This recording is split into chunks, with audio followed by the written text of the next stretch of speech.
Okay, hi there and welcome to a microeconomics video taking a look at two applied examples of the important concept of opportunity cost. Opportunity cost measures the cost of the choices that we inevitably have to make because of scarcity in terms of the next best alternatives that we may have to sacrifice. Essentially, opportunity cost describes those trade-offs, those key, oftentimes dilemmas that we have to make in a world of scarcity. Satisfying one objective more means that you may achieve another objective less resources available to produce other goods and services. I'm going to take you through two applied examples to help reinforce the concept. The first is your choice of coffee. Let's say, for example, you're choosing between heading to Starbucks for an espresso with an extra shot or two and taking a cup of instant coffee at home through a Nescafe jar and a kettle. Well, let's assume that the Starbucks price is £3 per cup, and my working assumption is that a cup of Nescafe Instant costs you, let's say, 15p per cup from the jar. In this case, the opportunity cost of spending £3 on a Starbucks espresso is not the £3 you've given up, but it's the giving up 20 cups of instant coffee. In that sense, Starbucks looks actually pretty expensive, doesn't it?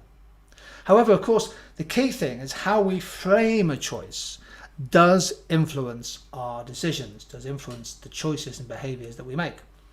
Let me throw in a third choice here, for example. So let's assume that Nescafe is 15p per cup, Starbucks is £3 per cup, but that the cup of Nespresso coffee from a machine is, let's say, 50p per pod used.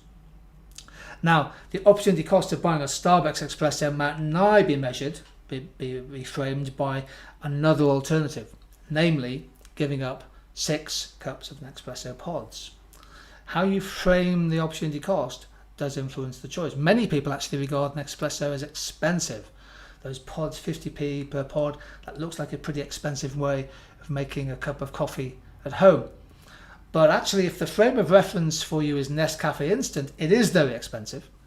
However, if the frame of reference is Starbucks, those Nespresso pods actually look pretty decent value. In fact, you might argue they're practically giving them away at 50p per pod. Let's move to my second example, which is the NHS cost of treatment.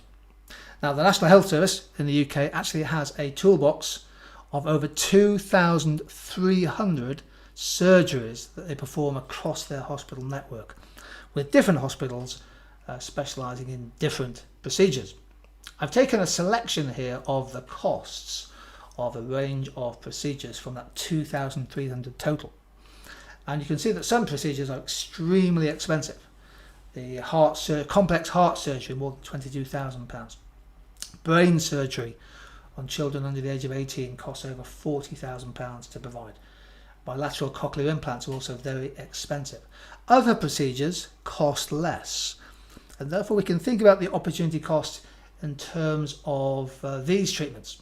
For example, if we take a limited budget in the NHS, if you allocate more resources to one treatment, that may mean that there is less available to provide other NHS treatments. People may have to go, for example, onto a waiting list. Here's a good example. The opportunity cost of one extra hip replacement is not £5,400, but we could express it as the funds providing cataract surgery for 6 people. That's how we would express the opportunity cost in this case. Not in terms of pounds and pence, but in terms of the opportunity given up to provide alternative services to patients. If you want to take more notes and things from our website, the Tutors U website is packed full of economics resources, well worth a look. Micro, macro, domestic, international, a huge amount of resources there for you to check out. Thank you.